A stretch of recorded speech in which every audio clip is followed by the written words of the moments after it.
Here's a question coming into the comments. Yes. Danny, be curious. Any thoughts on Castro coming back?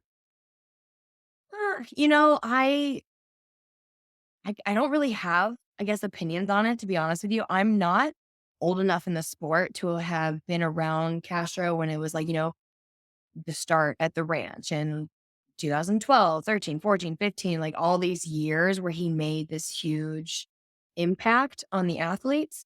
Like my first CrossFit games was 2019. Like I didn't start CrossFit until 2016. And I didn't, compete at a high enough level to interact with Castro until not even 2019.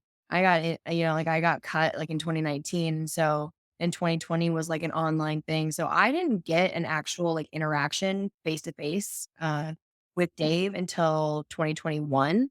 And I can read all of this stuff and I can hear about other people's interactions. And so my only thing is like, I don't know because I don't really exactly understand his role like in it again. I have to admit that there was a really big period of time that I loved his programming for the games, and then I felt like there were some years that it was, like, skewed in some sense. It didn't feel like a very well-rounded test, and then, like, the cuts kinda messed some things up, and it's just kind of like this weird where I feel like I don't have enough information on a personal level to have an opinion here, but we'll see. I mean, I think there's been a lot of changes in the CrossFit, like management space.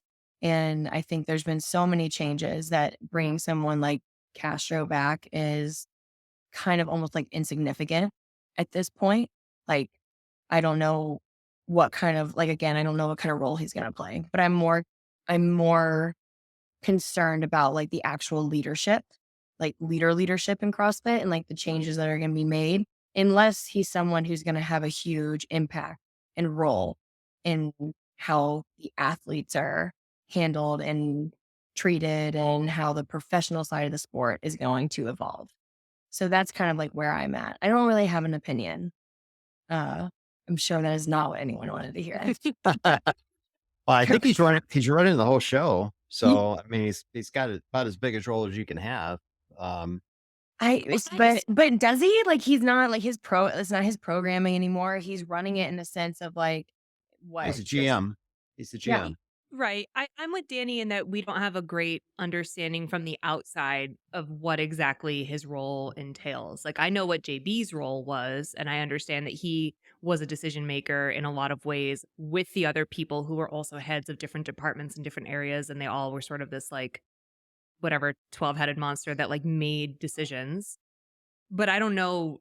I don't have a good understanding from the outside looking in if he's stepping into that exact role again and will have the exact same responsibilities, or if he's now in charge of different things and has brought in other people to manage with him. Like we just don't know. We just know his title. And like I feel like in every business and organization, titles are kind Right. of made up. Like we just like Yeah. call each other what we want to call each Yeah. other. And it's My never my only standardized. thing is like when like back in, I guess the meat of like the CrossFit like era with Castro, it just started feeling very much like a boys club. And there were certain characters that came on board and that were constantly on board that I didn't agree with. And I just kind of that's I guess if I was gonna have a concern about everything, that would be my only concern. Is I feel like a lot of people in the CrossFit space, especially in like the management of the CrossFit space, were CrossFit fans and like they got these roles because how much they love the sport, which isn't terrible, but I don't know if it really qualifies them for the roles that they have in the space. How much of that affects you as an athlete, though? I I mean, mean, does it? definitely. Is it? I mean, does it affect you It mentally affects or? them greatly. I mean, it's one of those things where everyone in control of CrossFit right now is trying to do this weird dance where just they're trying to keep CrossFit alive financially. And I understand that, Yeah. but it's also one of these things where they're like so concerned with like making some people upset or they're trying to have the professional side with the community. And of course, CrossFit is based around the community, but so are like a lot of other sports. And you can have both. But CrossFit year after year, I think for, as long as honestly as I've been in like the really professional space of it, every year just takes a little bit away from the professional side.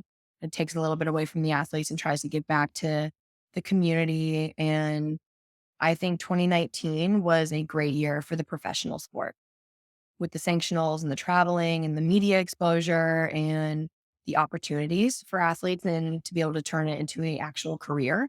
But then there were complaints from the community about like how, well, they can't, do X, Y, and Z. And it's like, well, kind of like someone being like, well, I can't afford to go and, I don't know, train with like LeBron James. Okay. Like, not everyone gets that opportunity. I'm very sorry, but it's not about you. If you're going to have a professional side, like it is about the professional athletes, if you want to, train and get to that point, then you can have a say in like how hard it is for you to get to a certain competition. And it's just a very weird sport where so much is banking off of the community because the athletes, like, we're not paid by CrossFit.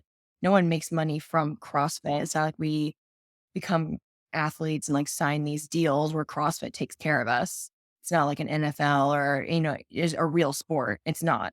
So like CrossFit has to be so reliant on the community that they're the ones that CrossFit is like, we got to make them happy. And so it's just like the professional athletes really get the short end of the stick a lot of the times.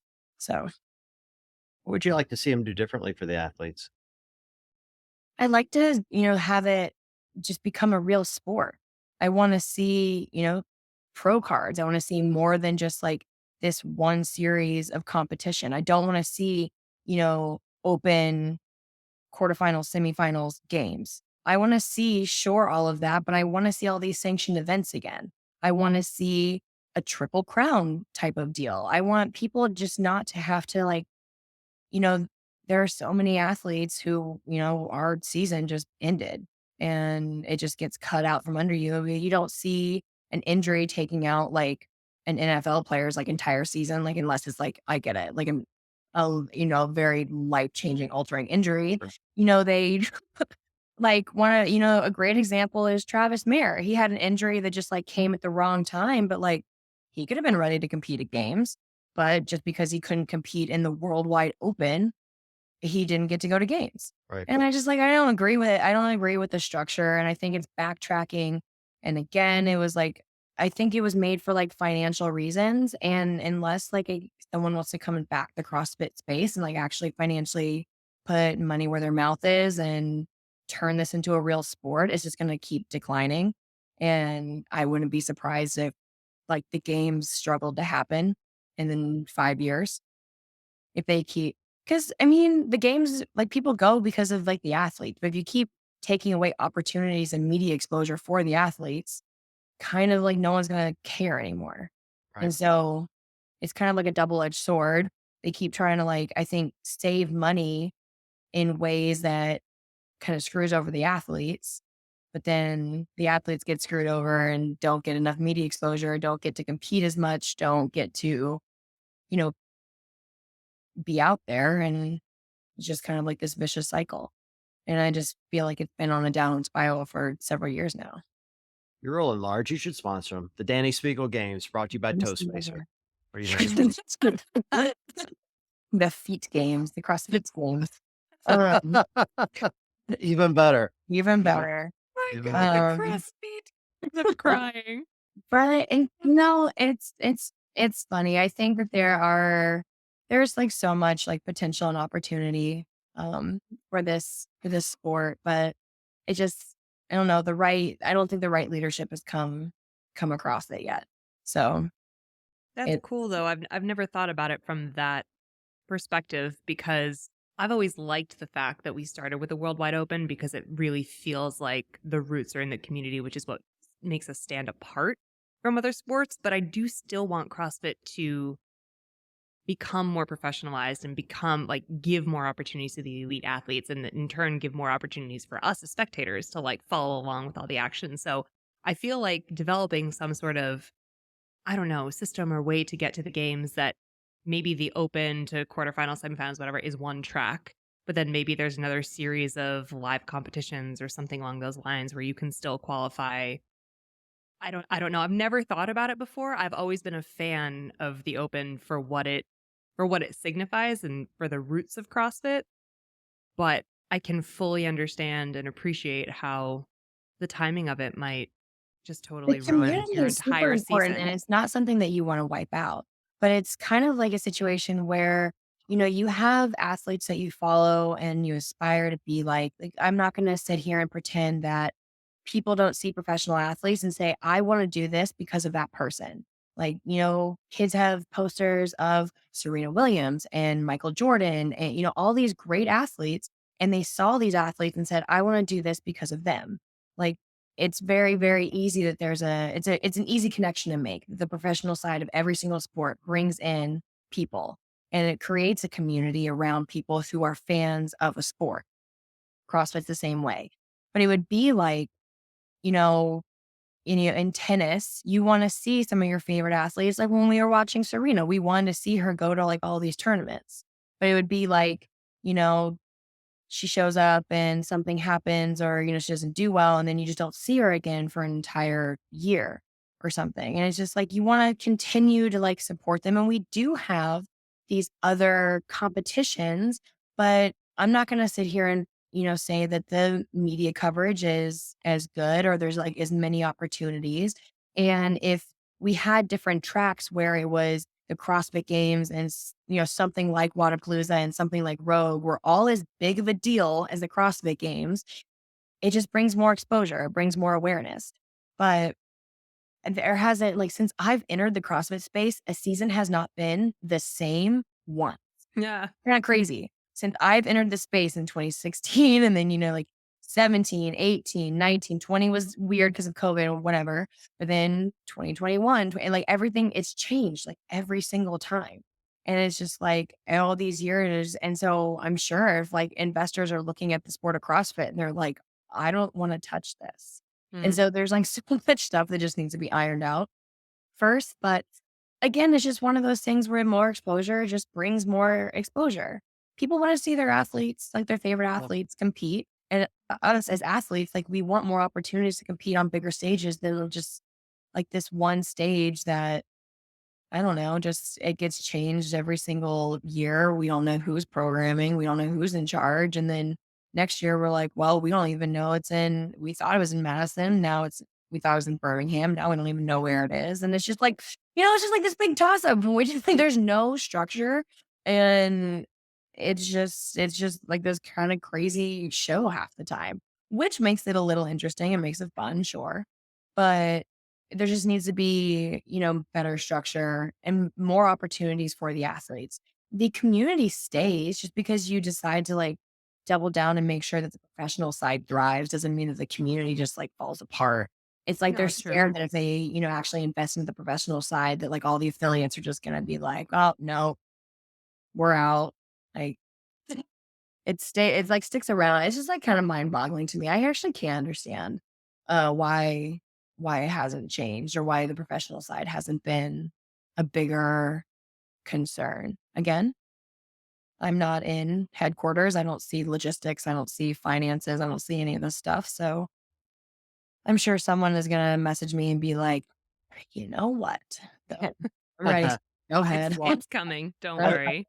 I love Yep. your idea of a grand Me and slam. my praise. Hmm? Yeah. I mean, your idea of a grand slam is really great when you think It's about it. fun. Like the two most comparable sports to CrossFit, when you think of, like CrossFitters like yourself aren't paid to do CrossFit. You have to compete in order to get paid. That's just like golf and tennis, same thing. Yeah.